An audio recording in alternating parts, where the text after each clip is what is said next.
El pan de Deborah no necesitaba campana. A las cuatro de la madrugada incendió el horno de Christopher. Y antes de que saliera el sol, el aroma de su masa mater alsatiana había cruzado el valentero. Al segundo día aparecieron vecinos con pretextos cada vez más ridículos. Un caballo perdido, una herramienta de vuelta, una visita que nadie había pedido. Al quinto día, dos personas rodaban una mesa para ocho. Y Christopher empezó a calcular cuánto le costaría que aquella mujer no se marchara nunca. En realidad, Christopher solo había contratado a Deborah para alimentar a 20 peones durante la cosecha. Ella ligó con una receta que su madre trajo de Alsacia en 1840 y nueve un carácter tranquilo, que no necesitaba demostrar nada. Lo que él no esperaba era que aquel aroma convocara a todo el condado.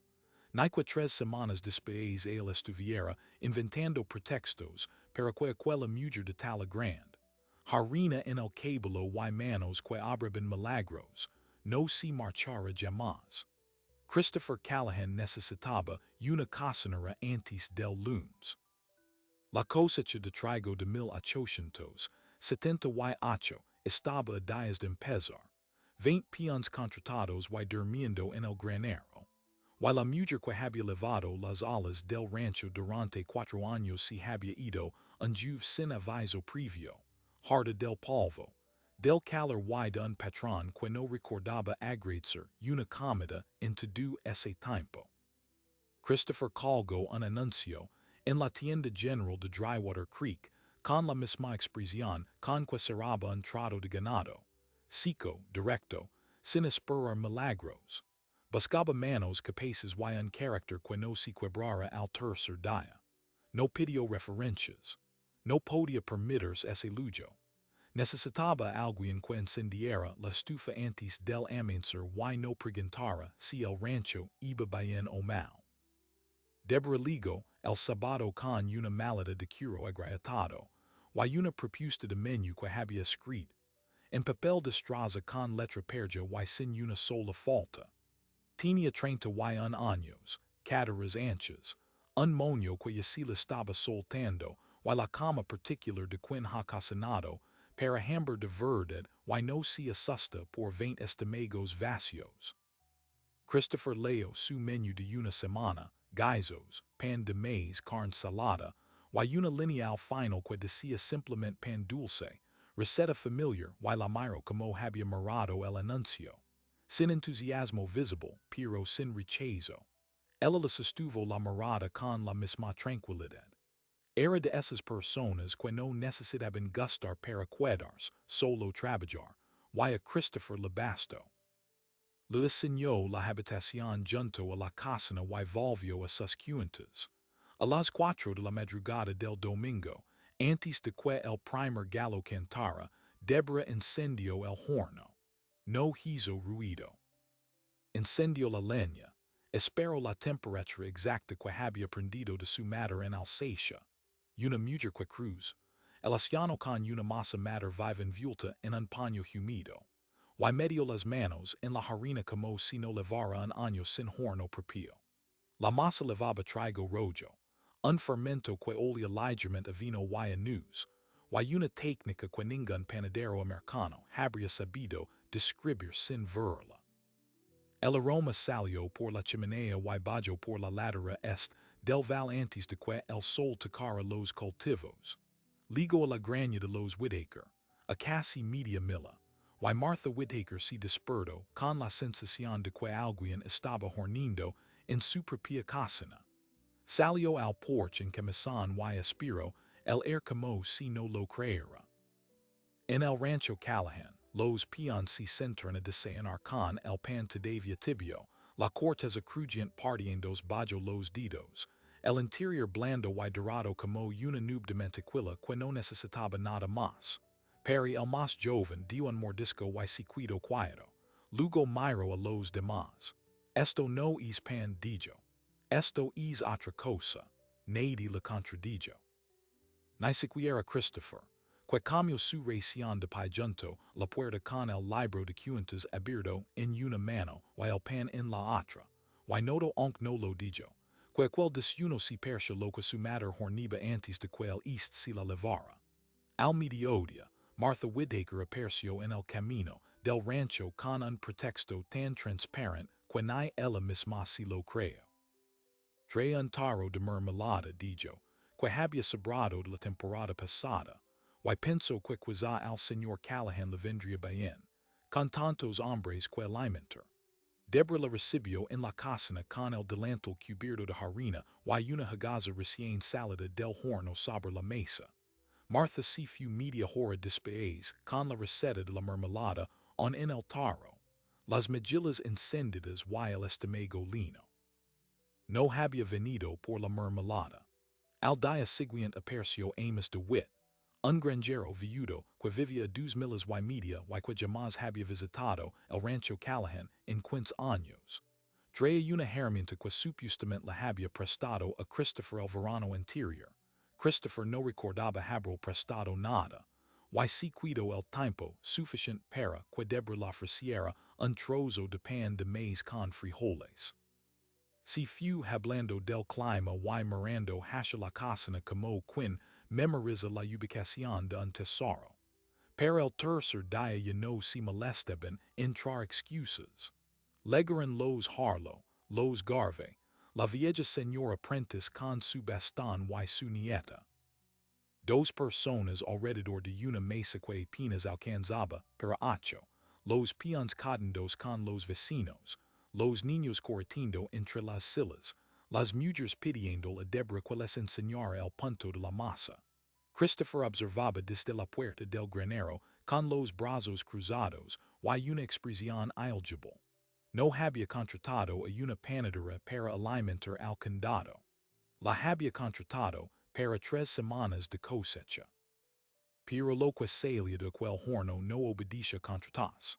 Al quinto día, un mensajero de la granja Henderson, al otro lado del val, le entregó una nota a Christopher. Decía, con caligrafía preyurada, que el señor Henderson había oído hablar del pan de la nueva cocinera y se preguntaba si habría posibilidad de encargar 10 hagazas para la celebración del final de su propia cosecha. Pagaría lo justo, incluso algo más. Christopher dobló la nota despacio. Miró hacia la cocina don Deborah traería algo en francés mientras amasaba, y sintió un pinchazo en el pecho que no supo nombrar. Faltaban todavía 2 semanas para que terminara el contrato, y el val entero ya estaba haciendo cola para levarse lo que él acababa de encontrar. La nota de Henderson no fue la única. A la mañana siguiente ligó otra, esta vez de los Macri, que vivían a 4 millas río arriba y nunca habían compartido mesa con los Callahan Pork, una disputa de linderos de hacia 20 años los mantenía, en un silencio tenso, que ambas familias respetaban como una frontera. La nota no mencionaba la disputa. Solo decía que habían oído hablar del pan y que, si la cocinera estaba dispuesta, pagarían el doble por una jornada para la boda de su hija menor. Christopher apoyó la nota junto a la de Henderson, sobre la mesa de la cocina, y miró a Deborah que estaba desmoldando una hagaza redonda con la misma concentración con que un relojero ajusta un mecanismo. Tenía las manos enjaranadas hasta los codos y un mechón suelto sobre la frente que no se molestaba en apartar. No había preguntado por las notas, no las había leído. Estaba haciendo lo que hace cada mañana, pan, y el mundo ya se estaba reorganizando alrededor de aquel gesto sin que él pareciera advertirlo del todo. ¿Cuánto pan puede hacer en un día? Preguntó Christopher. Ella se volvió, la masa todavía en las manos. Depende de cuánto trigo tenga, y de cuántos hornos. Con este pudo hacer 2 hagazas grandes y empezó a las 3. Y con 2 hornos, 24, quizá 30 si no duomo. Christopher no dijo nada durante un momento. Después puso la nota de los Macri sobre la mesa junto a la harina. Hay gente dispuesta a pagar, dijo. Deborah se secó las manos en el delantal. No empecé a hornear para vender pan dijo. Lo sé. Pero empieza a ser algo más grande que este rancho. Ella lo miro. Tenía una manera de mirar que no era ni desafiante ni sumisa. Simplemente estaba ahí, esperando a que el otro terminara de decir lo que tuviera que decir para ella poder responder lo que ya había decidido. Christopher conoce esa manera de mirar. La había visto en su padre, en Kale, en los pocos hombres del condado que no se dejaban levar por las prisas. Pero nunca la había visto en una mujer sentada en su cocina con las manos oliendo a fermento. Usted me contrató para 3 semanas, dijo Deborah, para alimentar a 20 peones, hizo hago.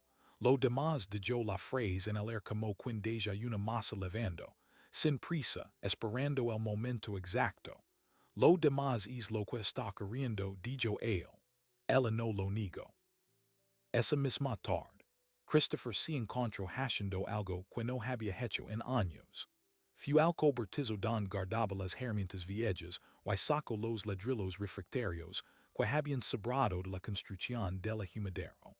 Los apiló junto a la pared trasera de la cocina y pasó la noche dibujando el plano de un segundo horno, en una hoja de papel de straza, con la misma letra apretada que usaba para los libros de cuentas. No le dijo a nadie lo que estaba haciendo. Pero a la mañana siguiente, cuando Deborah bajó a encender la estufa, encontró los ladrillos apilados y el dibujo clavado en la puerta de la cocina con un clavo de herradura. Lo miró un momento largo, con una expresión que no era exactamente sorpresa ni exactamente gratitud, sino algo intermedio que quizá ella misma no sabía nombrar. No dijo nada. Encendió el horno a las 4, como siempre. Pero esa mañana, además del pan, horneó 2 hagazas extra que dejó sobre la mesa con un paño limpio encima y un papelito que decía, para el constructor. Christopher encontró el papel cuando entró a desayunar. Lo leo. Lo doblo con cuidado y se lo guardo en el bolsillo de la camisa, y no se lo mencionó a nadie en todo el día. El segundo horno estuvo listo en 4 jornadas. Para entonces, el rumor del pan de Deborah había llegado hasta Harper's Junction, un pueblo a 2 millas que ni siquiera estaba en el mismo condado.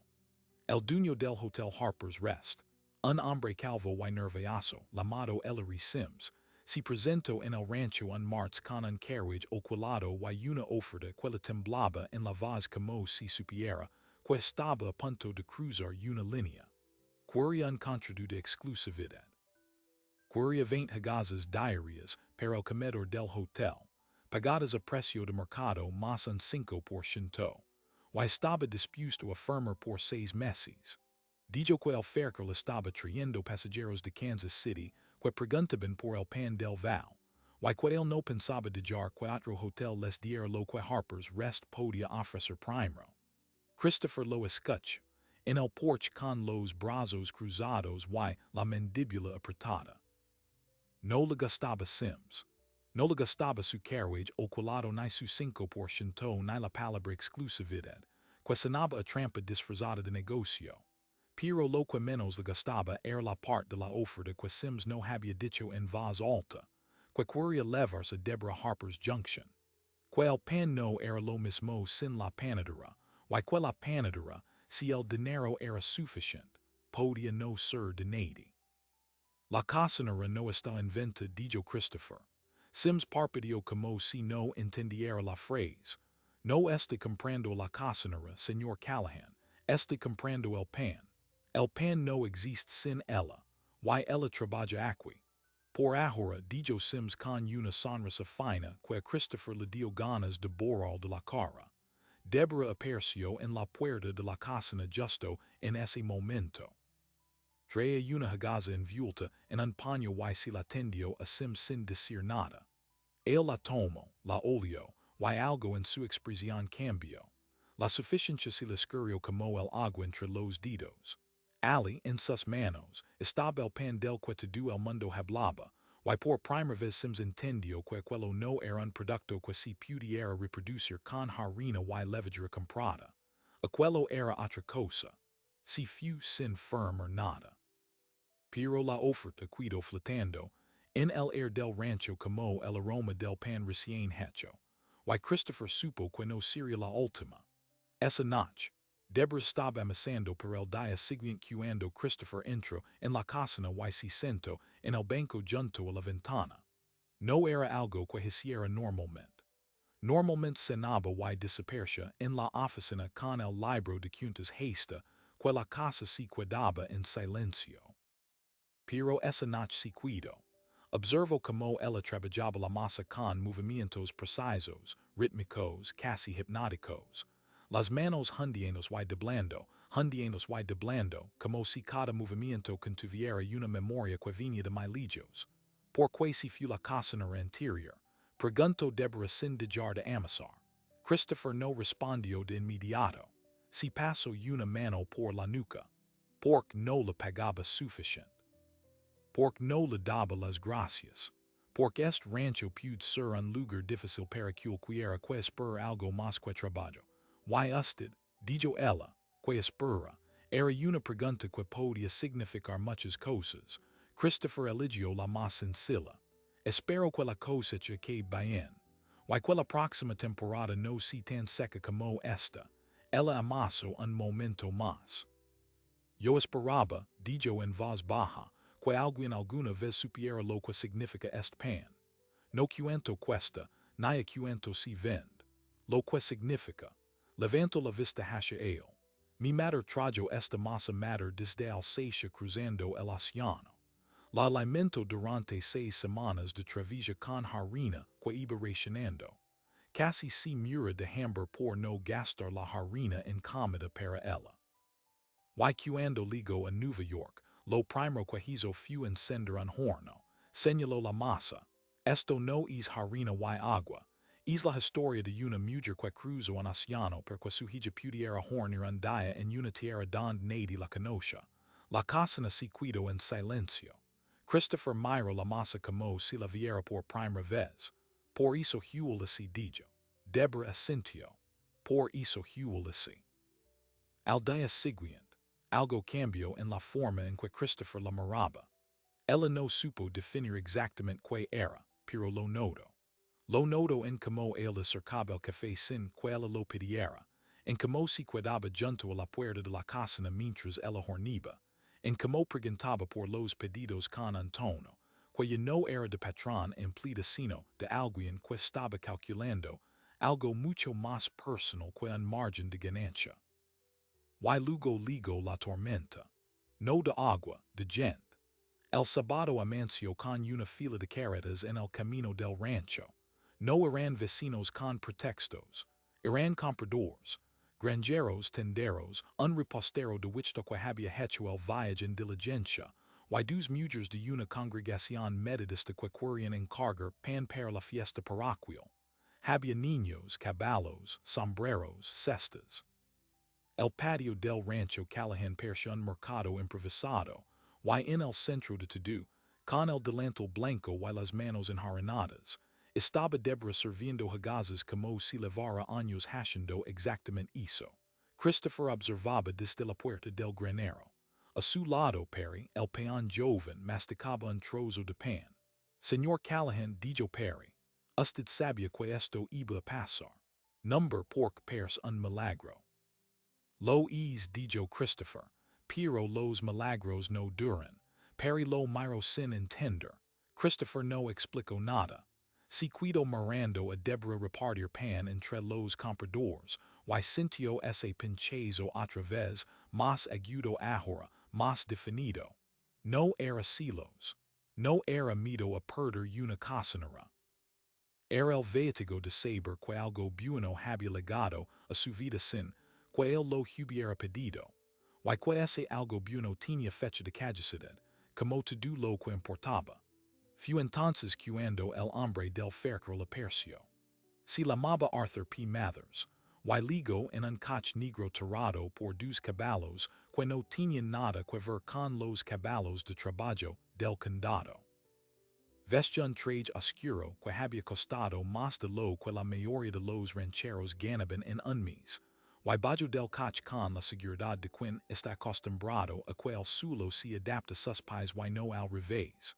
Trae una carpeta de cuero bajo el brazo y una sonrisa que no le gaba los ojos. Pregunto por la panadera. No por el señor Callahan, no por el dueño del rancho. Pregunto por Deborah. Christopher se interpuso entre madres y la cocina con la misma expresión que había tenido frente al inspector del condado. La de un hombre que ha aprendido a no mover ni un centímetro. Él está trabajando, dijo. Soy Arthur Mathers de Kansas Pacific Railway, dijo Mathers, como si hizo explicar a todo. Y en cierto modo lo explicaba. El ferrocarril estaba tendiendo vías hacia el east, abriendo nuevas rutas, nuevos pueblos, nuevos mercados. Y los trenes necesitaban comida. Comida que impresionara a los inversores que viajaban en primer clase. Comida que diera prestigio a la línea. Y Arthur Mathers había oído hablar de un pan que olía algo que la gente no podía describir pero que no podía olvidar. Quiero hacer una propuesta la señorita Deborah, dijo Mathers. Un contrató de 3 años con Kansas Pacific. Su propio horno en la estación de Dodge City. Alojamiento, salario y un porcentaje de las ventas del vagón restaurante. Hizo una pausa para que las cifras flotaran en el aire. Sería una mujer independiente con ingresos propios sirviendo a pasajeros de todo el país. Christopher sintió el suelo moverse bajo sus pies. No era solo la oferta, era la palabra independiente.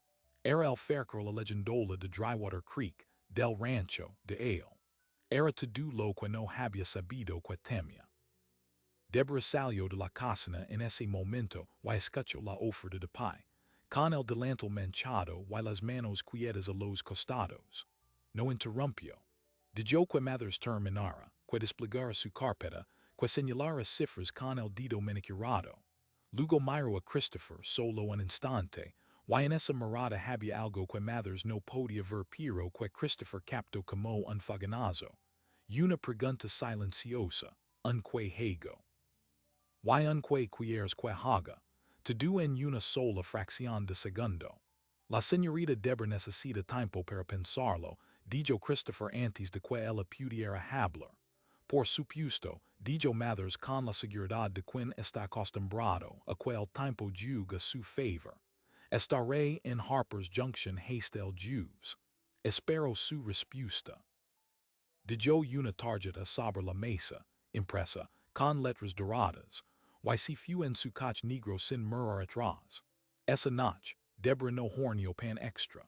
Se sentó en el porche trasero con una taza de café frío y miró la loma norte, donde el trigo de Christopher se mecía con la brisa de la tarde. Christopher salió un rato después y se sentó a su lado sin decir nada. Estuvieron en silencio mucho tiempo. El sol bajó despacio sobre la pradera, teniendo el cielo de una araña que recordaba la corteza del pan recién hornido. 3 años, dijo Deborah al fin. Es mucho tiempo, sí, y mucho dinero. También, ella giró la cabeza para mirarlo. Usted no quiere que me vea. No era una pregunta. Christopher apoyó los codos en las rodillas y miró al suelo. No dijo. No quiero. Lo dijo con la misma economía con que decía todo lo importante, directamente, sin adornos. Y luego añadió algo que levaba días adorado en el pecho. Pero no tengo nada que ofrecer que compita con eso. Solo un rancho, una cosecha que se acaba y un segundo horno que construye en 4 días porque no sabía de qué otra forma Pedro que se cuidara. Ella se cuidó muy quieta. Luego, despacio, apoyó una mano sobre la manga de él. Solo un momento. Solo lo suficiente para que él sintiera el calor de sus dedos a través de la tela.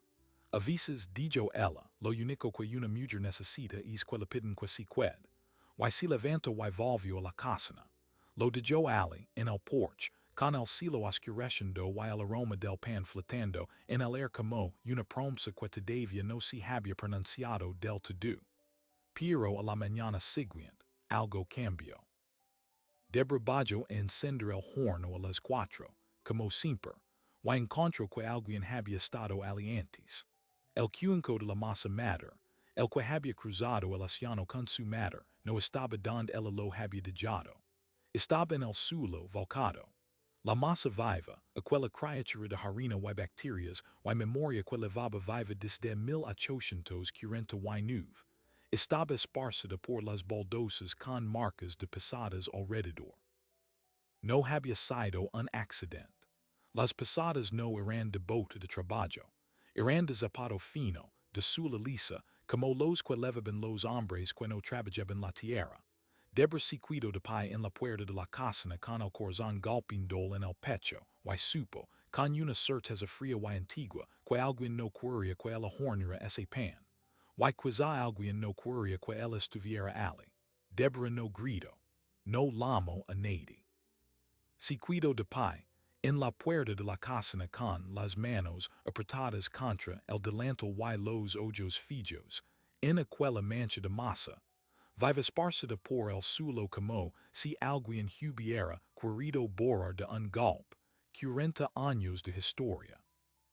La masa madre de su madre, la que había sobrevivido al océano, al hambre, a las tormentas de polvo de 2 continentes, Yasha ahora bajo las suelas de un desconocido que había entrado de noche, mientras todos dormían, para destruir lo único que Deborah no podía reemplazar.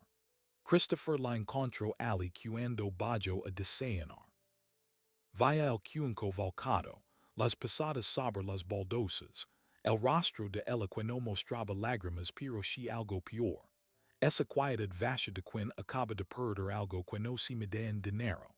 Se agachó junto a las marcas sin tocar nada, estudiándolas con la misma atención que dedicaba las cuentas del rancho. Eran de zapato fino, suela lisa, tacón bajo. No eran de ningún peón.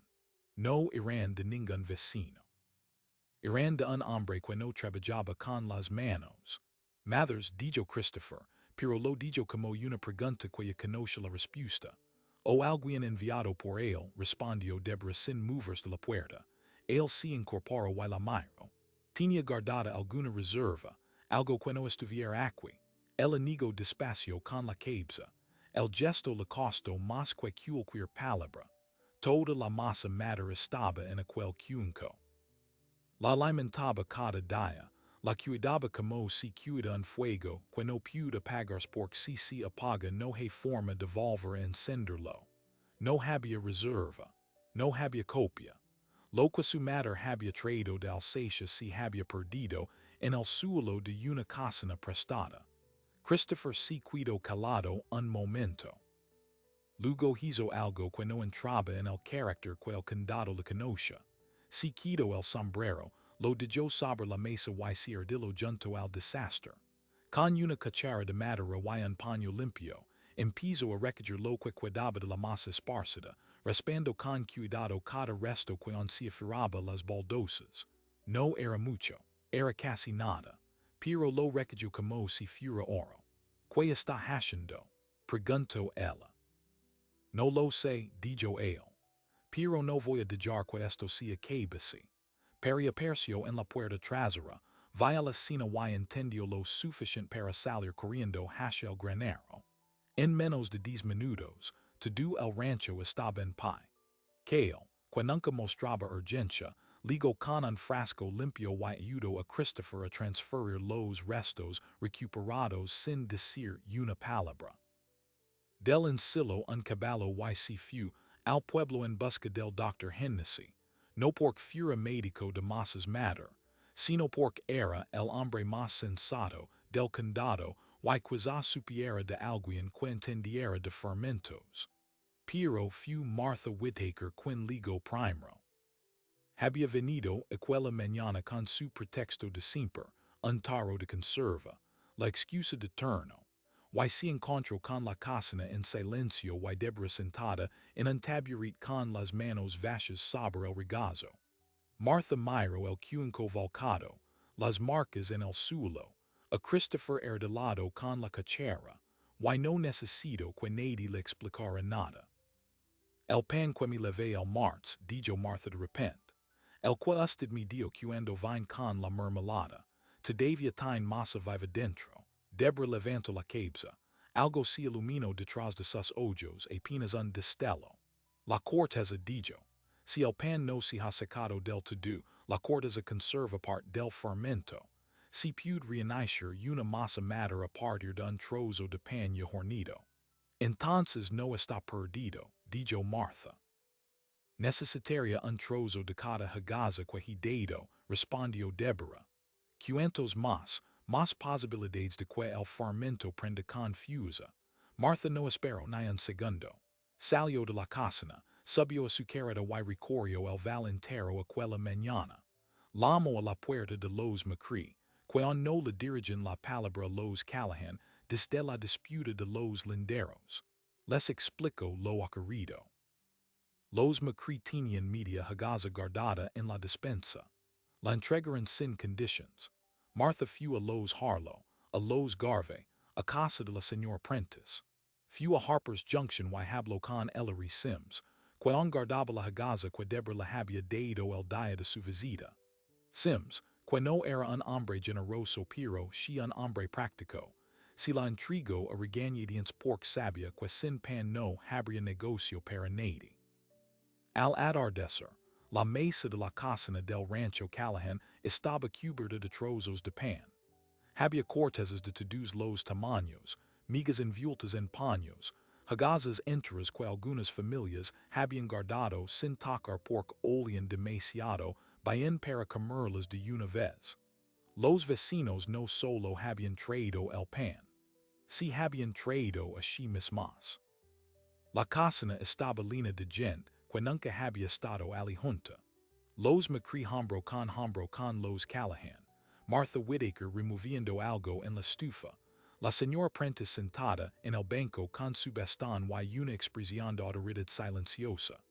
Deborah, frente a todos ellos, tomó los trozos de pan uno a uno y los sumergió en agua tibia con un poco de harina fresca. Mezcló las cortezas ablandadas en un cuenco limpio, las cubrió con un paño y colocó el recipiente cerca del horno, donde el calor residual lo mantendría tibio durante la noche. Ahora hay que esperar, dijo. Si el fermento está vivo, mañana tendremos burbujas. Y si no, preguntó Perry en voz baja. Deborah lo miró.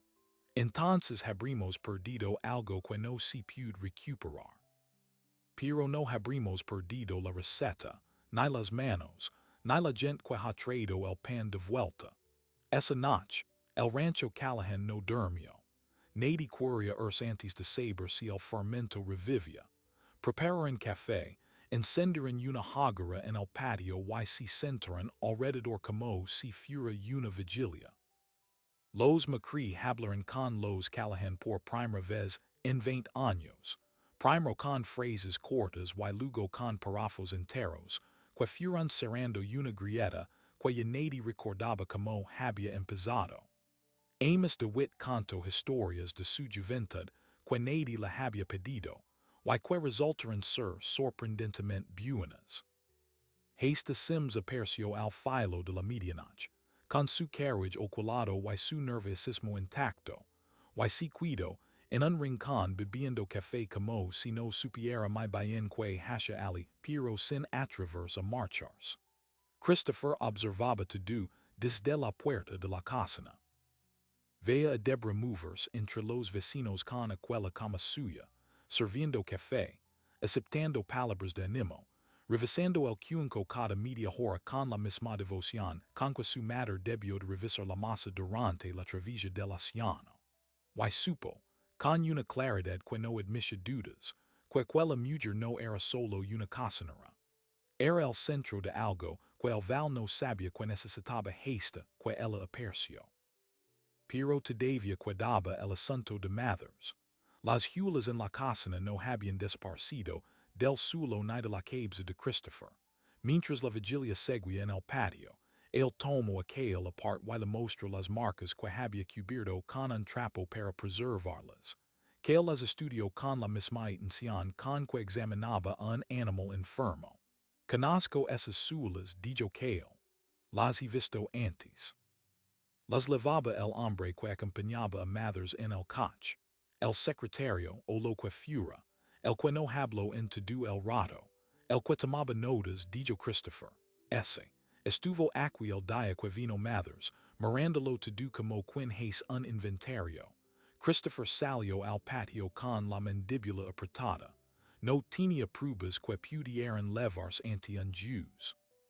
Pero tenía lo que necesitaba para saber que Mathers o alguien a sus órdenes había intentado destruir lo que no podía comprar. Y en el East, a veces eso bastaba.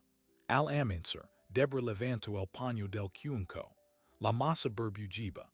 Pequeñas burbujas diminutas, casi invisibles al principio, que rompían la superficie con un chasquido húmedo apenas audible. El fermento estaba vivo.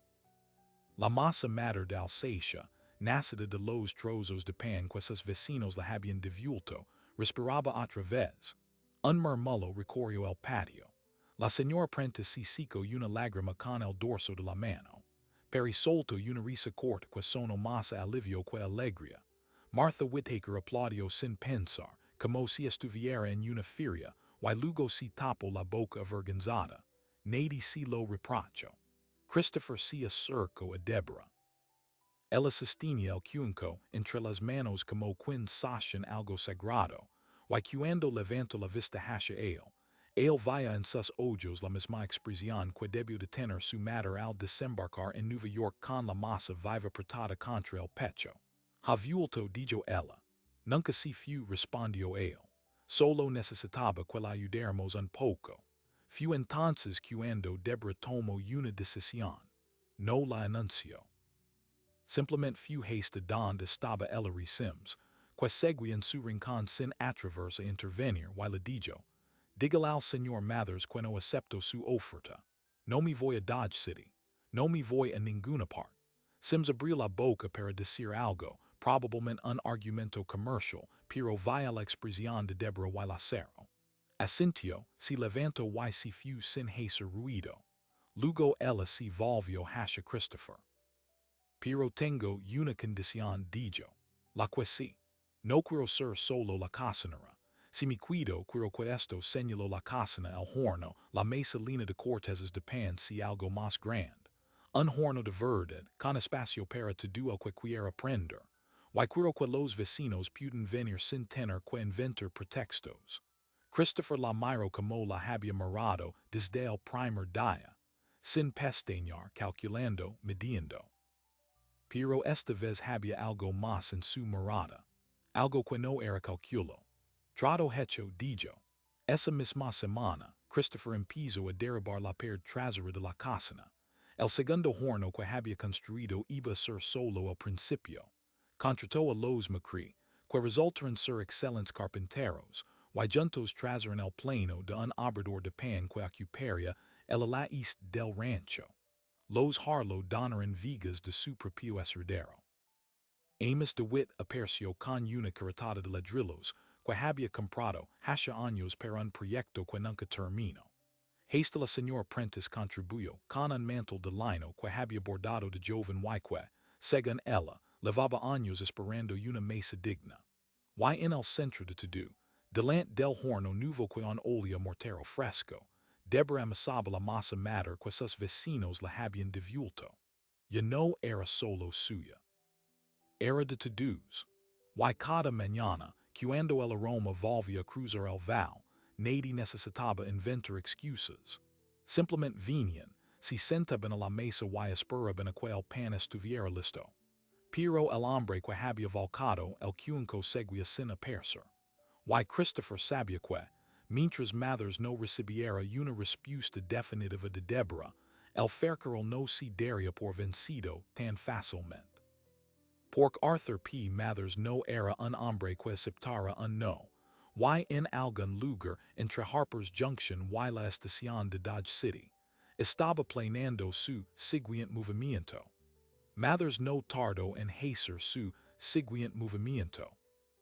2 semanas después de que Deborah rechazara la oferta del fercarol, un abogado de Dodge City llamado Horace Greeley II, sin parentesco con el periodista, pero con la misma ambición, se presentó en el rancho Callahan con un documento sellado. No era una demanda todavía. Era una notificación formal, en la que Kansas Pacific Railway reclamaba el derecho exclusivo sobre cualquier producto horneado elaborado con una receta que, según ellos, la señorita Deborah había ofrecido verbamente durante la visita del señor Mathers. El documento citaba una supuesta conversación en la que ella había descrito los ingredientes y el proceso, y argumentaba que ese intercambio constituía una divulgación comercial protegable.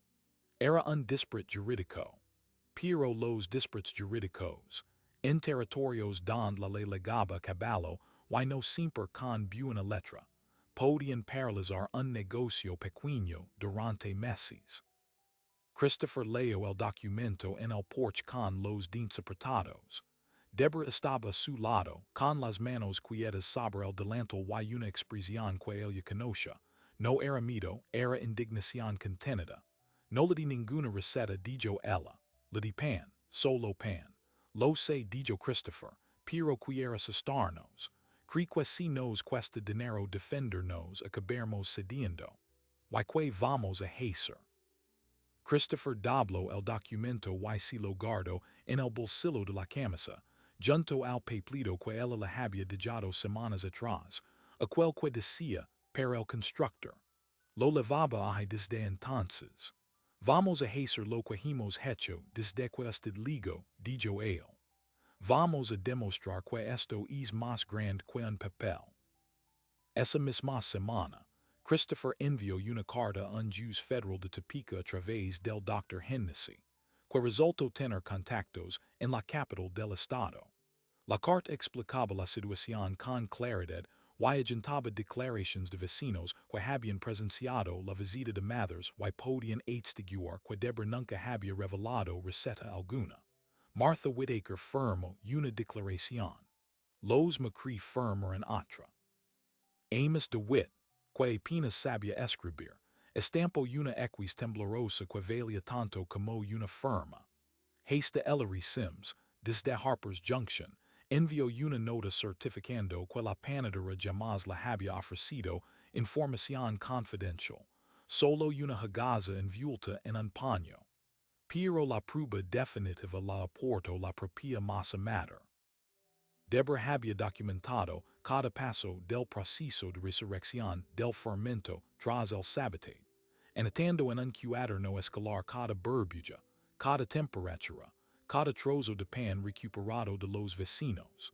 Aquel cuaderno, escrito con tinta y paciencia, demostraba que la receta no era un secreto comercial robable, sino una tradición viva que se había reconstruido gracias a la generosidad de toda una comunidad.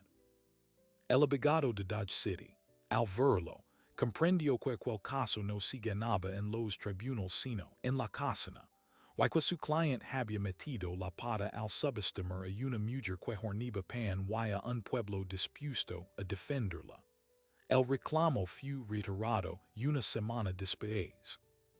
Mathers recibió una reprimenda interna de Kansas Pacific por haber iniciado acciones legal sin autorización, y fue trasladado a una oficina auxiliar en Omaha, donde los trenes no levaban vagón restaurante, y nadie preguntaba por panes con historia.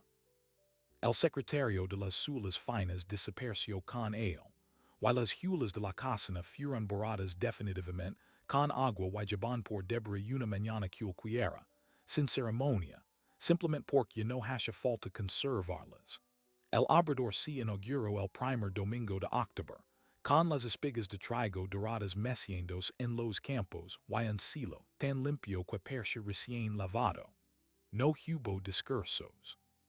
Deborah horneó 30 hagazas con la masa mater que sus vecinos le habían devuelto, y cada hagaza levaba un trocito de todas las familias del Val. Los McCree trajeron mantequilla fresca. Martha Whitaker trajo mermelada, esta vez sin pretexto. La señora Prentice extendió su mantel de lino sobre la mesa larga que Christopher había construido con sus propias manos, y los peones del rancho se sentaron junto a los granjeros y los tenderos sin distinción de apellido ni cuenta bancaria. Deborah de Junto al horno, observo la escena con los ojos brillantes, while delantal cubierto de harina. Christopher se acercó a ella con dos tazas de café while atendió una. Estuvieron un momento en silencio, hombro con hombro, viendo como la comunidad que ella había creado sin proponérselo cambia, el pan que ella había salvado sin renders. Hace 3 meses yo era un ranchero, que no sabía dar las gracias, dijo él en voz baja. Y usted era una mujer que ligo con una maleta y una receta. Y ahora, dijo ella, usted es un hombre que construye hornos, y yo soy una panadera que no se va. Él la miró. Deborah, ella giró la cabeza. Christopher Callahan, que había necesitado semanas para decir 2 palabras, tomó y habló con la misma precisión con que clavaba un post en la tierra. No tengo cerca el navegón restaurante, solo tengo esta tierra, este rancho y un horno que construí para usted. Pero si se queda no será como cocinera, será como la dueña de todo esto. Conmigo. Ella lo miró un largo momento. Luego depositó la taza de café sobre la mesa, se limpió las manos en el delantal while atendió una hagaza de pan que acababa de sacar del horno. Estaba tibia, crujiente, perfecta. Siempre sup, dijo, que encontraría alguien que entendiera lo que significa este pan. Y Christopher Callahan, que no desperdiciaba palabras, tomó el pan y le dio un mordisco al mismo, delante de todo el val, y sonrió. Una sonrisa auténtica, sin calcular, que le cruzó el rostro como el agua cruza la tierra seca, transformándolo todo a su paso. A la primavera siguiente, el obrador Callahan abasteció a 17 familias del condado, al Hotel Harper's Rest y a una pequeña parada de diligencias que se había instalado en el cruce de Drywater Creek gracias al flujo de viajeros que preguntaban por el pan del val. Deborah enseñaba a 3 aprendices, 2 chicas jóvenes de grandes vecinas y a Perry, el peón, que había descubierto que amasar le gustaba más que hornear. La masa madre original seguía viva, alimentada cada día con la misma harina de trigo rojo y el mismo cuidado con que la madre de Deborah la había alimentado en la bodega de un barco, 40 años atrás. Y cada mañana, antes de que el sol tocara los cultivos, el aroma cruzaba el val como una campana invisible que nadie necesitaba ver para saber que en el rancho Callahan el pan estaba listo, y la puerta seguía abierta. La historia de Deborah no es solo una historia de pan. Es la historia de lo que ocurre cuando alguien se niega a dejar que lo valioso desaparezca, aunque lo valioso no parezca gran cosa. Un fermento vivo, una receta heredada, la disposición de unos vecinos a compartir lo poco que tienen. En un rincón de Kansas donde la gente media la riqueza en cabezas de ganado y cosechas de trigo, fue necesario el aroma de un pan recién hornido, para que los Macri y los Callahan se sentaran en la misma mesa tras 20 años de silencio. Fue necesario que una mujer de talla grande, con harina en el moño y un cuaderno escolar, demostrara que las tradiciones no pertenecen a los ferqueros ni a los obligados, sino a quienes las alimentan cada día. Hoy, la masa madre alsatiana sig vive en algún horno del condado de Harland, reproducida y repartida entre las familias que aquella mañana levaron sus trozos de pan a la cocina del rancho. Nadie le puso marca ni patent. Nadie volvió a intentar comprarla, porque algunas cosas no se venden, se cuidan, se comparten y hulen tan bien que atraviesan un valentero antes del amanecer. Si esta historia te ha gustado, suscribid a este canal y síguenos hasta el final de cada relato. Déjame en los comentarios el nombre de tu ciudad.